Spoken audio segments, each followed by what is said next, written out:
tribal groupings take center stage as every Kenyan goes back to their tribal cocoons to push for their tribal interests.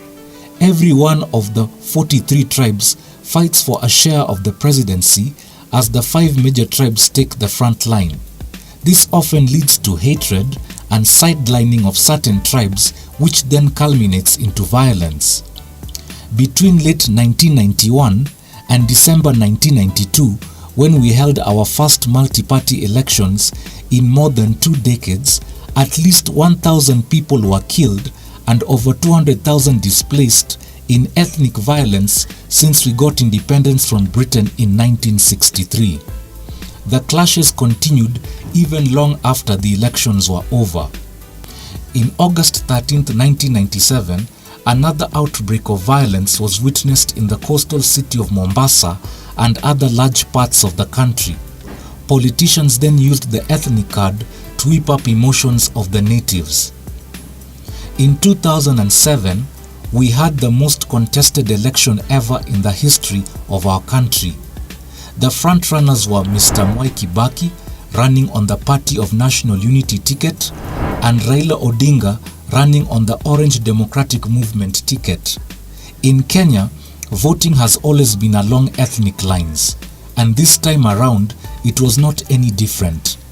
Tensions were high all across the country, with different communities backing either of the two principles. The outcome of the presidential results sparked the violence that was witnessed, where over 1,500 people were killed and more than 600,000 people displaced.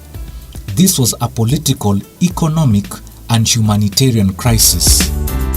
It is very painful losing all these Kenyans as a result of election violence. The numbers are just mind-boggling.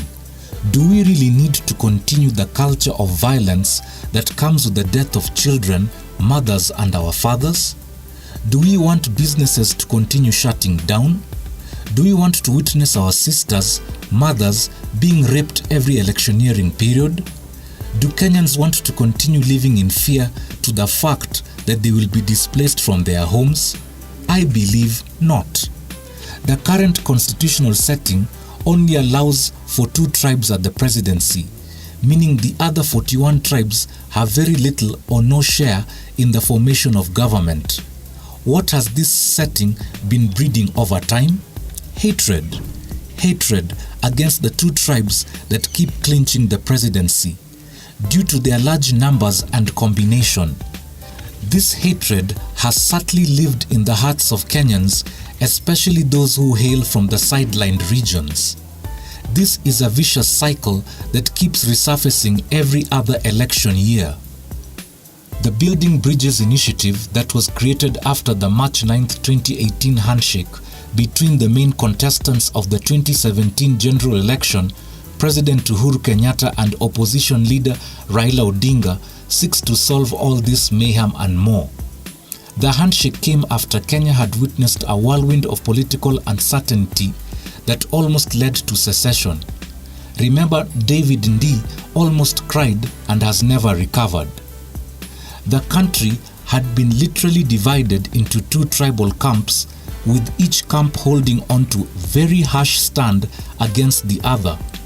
There was no peace. Nothing seemed to be working. Every morning, Kenyans woke up to the sound of gunshots and wails of demonstrators. Political insults dominated news bulletins as foreign countries issued travel advisories to their citizens planning to visit Kenya.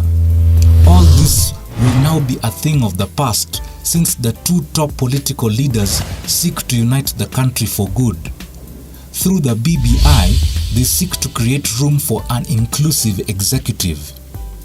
Here, the presidency will no longer belong to 2 tribes with a mathematical strength. Every community in Kenya will be well represented at the executive. Remember, being in government is a feeling as much as it is a practical reality. There will be no room for the selfish winner-takes-it-all form of government. After an election, both winners and losers will have a reason to celebrate.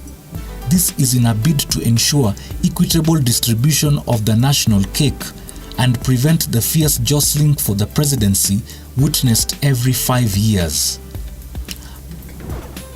How can naysayers say that the decision by President Uhuru Kenyatta and Raila Odinga to meet and agree to find common ground in order to restore peace and stability was without any input from their political support bases?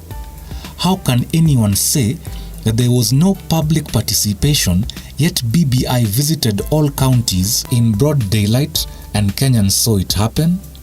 Have the civil society found a new sponsor whose goal is to be a dictator? How can uniting Kenyans be termed as a waste of time and resources? Are Kenyans now not enjoying peace and stability? It is time as citizens of our beloved country to unite and institutionalize the handshake for the sake of peace. Let's take a lesson from other countries which continue to live in hatred and how they are faring on. Just look at the current situation of Syria. Do we want our country to experience such destruction? Let's support the Building Bridges initiative because it brings all Kenyans together through national unity and peaceful coexistence and solves a whole lot of other problems, including kupunguza mizigo. Remember, you may have the strength to withstand political violence of the coming elections, but you cannot be sure if your children and your children's children will have it. Let's make a lasting change to our country now. Come on. I see no changes. Wake up in the morning and I ask myself, is life worth living? Should I blast myself?